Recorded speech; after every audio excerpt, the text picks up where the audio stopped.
How you guys doing today? Good. What's happening? Putting in a trap and drain there? Yeah. Gotta work in tight spaces, huh? Yeah.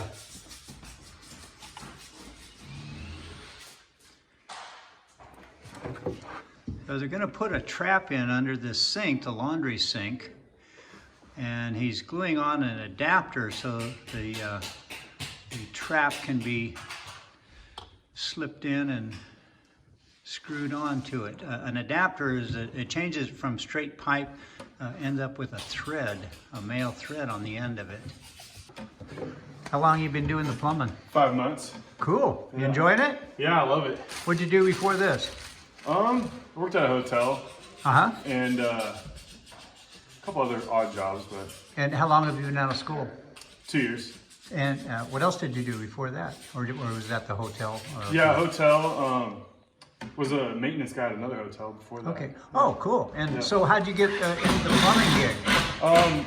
My girlfriend's, that's my girlfriend's uncle. And, Oh, okay. Yeah, I just talked to him and gave me a job. Cool. So Walking, knocking, and talking. That's Yep, it. learning the trade now. Great. Yep.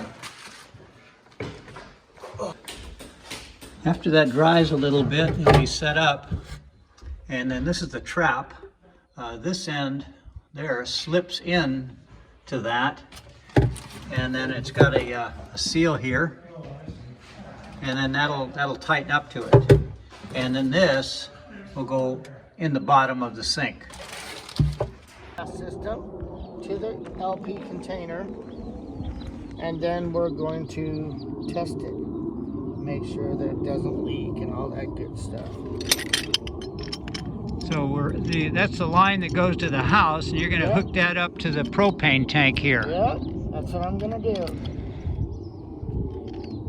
How much pressure is in a propane gas line? Well, in this one it's going to be about 3 psi because it's going to be a second stage system, a twin system out of the tank. So they vary. If you have a red first stage regulator here, you're going to have 10 psi down the gas line. So, but in this particular system, where they have it hooked up already at the house, we're going to go with a twin regulator, which is a dual stage regulator. It does both high pressure and low pressure at the same time. It just knocks it down for us. And so LPG is liquid propane gas. So how does it change from liquid to gas? The vapor. Okay. All you use is vapor. So LP gas is refined. It's oil and natural gas, and they refine it, and they make LP gas. And then it's a compressed gas. It is highly flammable, and so all you use is the vapor. The tank is never filled to 100%, so you use the vapor. If you were to use the liquid, it would blow up. Oh, is that why they only allow the tanks to be filled to, what is it, 80%? 86% in the winter, Uh-huh. and 80 in the summer, because of the heat can make it, LP gas, propane in its natural state is minus 44 below zero inside that container. 44 below zero. Yeah, that's its natural state. Wow. So what happens is the ambient temperature obviously affects it. Okay, ambient temperature meaning the air temperature around the Outside, tank. right. Okay. So it warms it up. And it's just like, think of this. So think of taking a pan of water and boiling it. So when the pan is, you just put the water in there, the cold water, obviously it's not doing anything, right? It's just laying there. So just think of that as well. That's LP gas when it's at 44 below zero, just lays there. Okay. So if we were to put heat to it, it starts to bubble. And then it bubbles up. We use the vapor off the steam in the water, or the vapor in this case, we use to burn in our appliances. So it's kind of like using the water analogy. It's kind of like it's just you're gathering that steam off the top of the water, and that's what you're using. Right, and that's what we're using here. So as the tank heats up, it's pressure. You know, you've got pressure in there. Right. And it's vapor. And high pressure equals high temperature. Right. So what happens is, you know, the tank is rated for 250 psi. Because in a 110 day, this tank could feasibly get to somewhere around 170 psi. So that's why the container is manufactured and rated for that high of a temperature. Do they actually test the tanks at intervals or? Well, we don't know. Our bobtails are tested, but the tanks are not. What we do is we just keep an eye on them, and when we believe the integrity of them might be compromised, then we go ahead and we take the tank out and put a new tank in. And the tanks in a general whole live for years.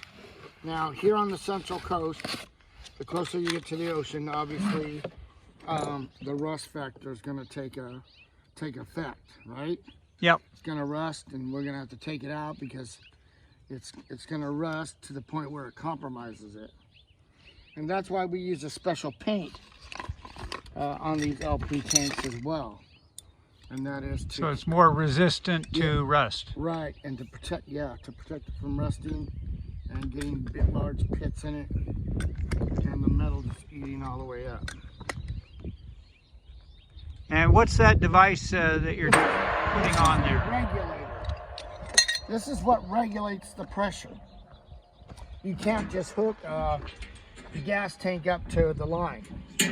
Then you would have an enormous amount of pressure, maybe even 150, maybe 200 psi.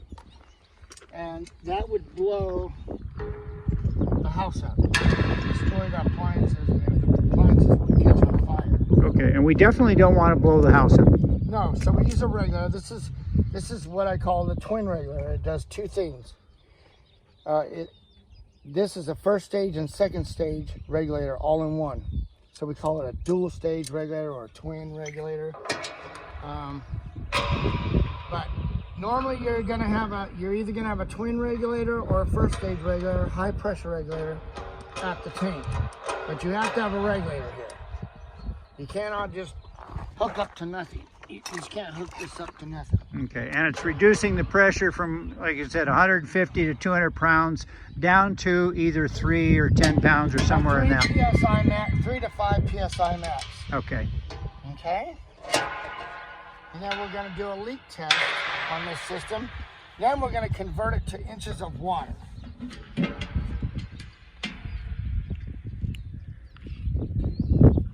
Looks like you've done this a couple times. Oh, I've been doing this, yes. So what I'm making here is called a drip loop. So a drip loop. A drip loop is for just in case the driver might accidentally put a little tiny bit too much propane in the system, in the tank. So it's a safety feature, so that the gas has to go around and it has to work a little bit harder to get into the gas system, because you do not want liquid in the system. We see that sometimes at when you go get your barbecue cylinder filled. We've heard of it on the story of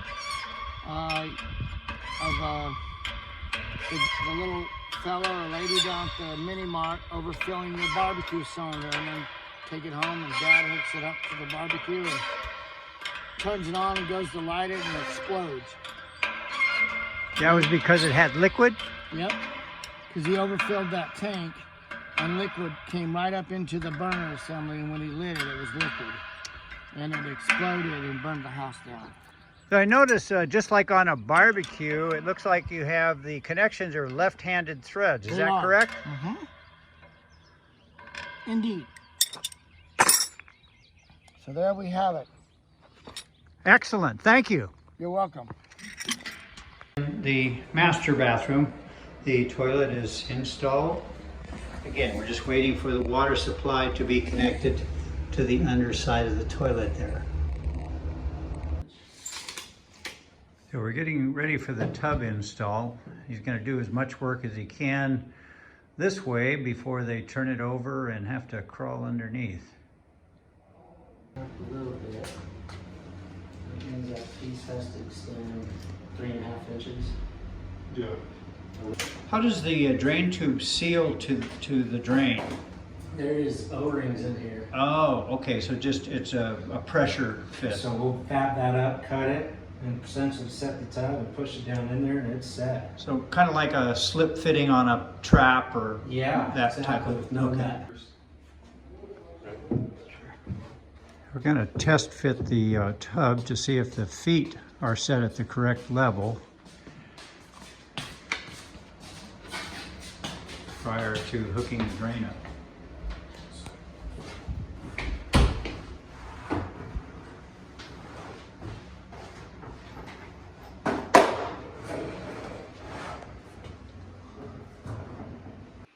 So this is the incoming gas line. It's a 3/4 inch gas line connected to the tankless water heater with this flex connector. And then this is the incoming cold water line into the water heater. And then it will go in here, be heated. And then we have the outflow. And then we have an additional line, and that additional line is because this unit has a built-in recirculation feature. So that makes sure that the hot water through the piping in the entire house is always hot. It goes in a loop. It was heated by the water heater out this side, all through the piping in the house, and then back again to this recirculating line, and then hot again, so that that water line is hot all the time, and you only have to wait a second or two to get hot water at any sink or at your tub. So we have the gas line, we have the cold water supply, we have the recirculating line, we have the hot water supply, then we have 2 more pipes. This copper pipe back here that goes out, that has a safety device attached. It's on all water heaters. That's a temperature and pressure relief valve. So if something happens, something goes wrong in here, and either the pressure is too high or it's too hot, it will release and blow that hot water, that excess high pressure or hot water, outside, and it'll come out this pipe here to the ground. Once it's tripped, it has to be manually reset. So you'll quickly know that something's wrong. And then the other line here, this plastic one, is a purging line.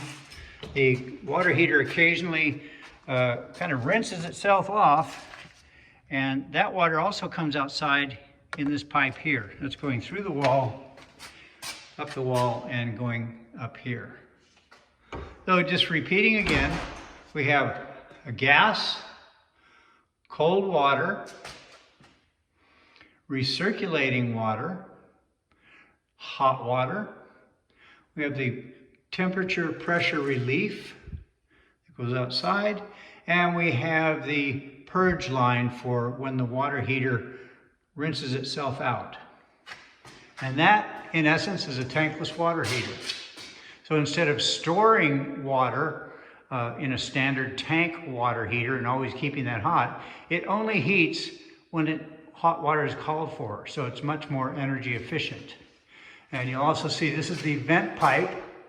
Any gas appliance has a vent pipe that's going to go up through the roof and vent any combustion gases out that remain after the combustion in the unit.